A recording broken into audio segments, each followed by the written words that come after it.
Shea nut cultivation serves as the main source of livelihood for many rural women in northern Ghana, but poor weather is said to be affecting fruiting of shea trees in parts of the Savannah region, a situation forcing some women to cut down the trees for charcoal. And this week's edition of Climate Focus, JoyNews' Mahmoud Mohammed Nuruddin visits the two settlements in the Savannah region to hear the struggles of some women engaged in shea nut gathering. Yes, Nafisa Wahab and Nuria Zubaida worked in Ghana's capital city, Accra, as head porters carrying luggage to fend for themselves. But they returned home when they realized that the capital city is not a suitable venue to survive as young women.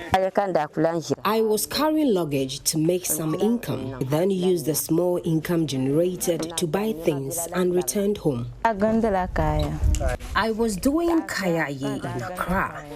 Prior to that, I was hand-picking shea nuts. It was not fruiting anymore, so I had to leave for Accra.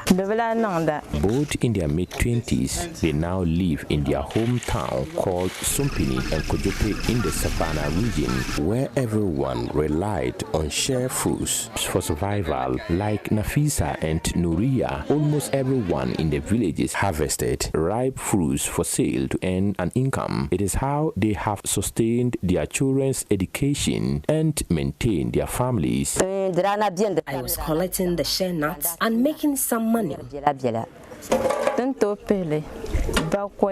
When shea nuts were in abundance, we could pick them for 1 week and process them to make 1,000 Ghana cedis or 600 Ghana cedis, which you can use for your daily needs. It's no longer there, which is why we are doing kayaye. They are just two of hundreds of young women who migrate to the cities every year, hoping to make a better living.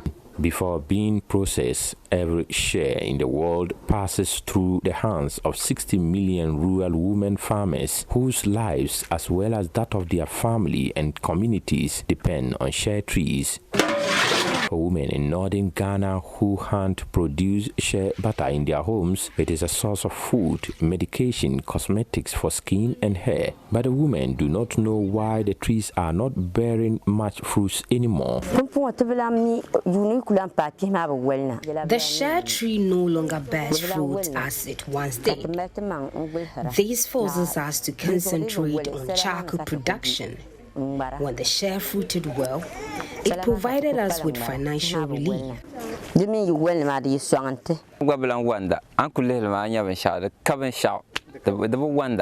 you can see, the tree bears no fruit. Yes, people live for greener pastures in Accra and Kumasi. Those who farm usually go there to work for capital before returning to farm. Women also go there to make money and then return to feed themselves because the majority of them engage in seasonal charcoal burning.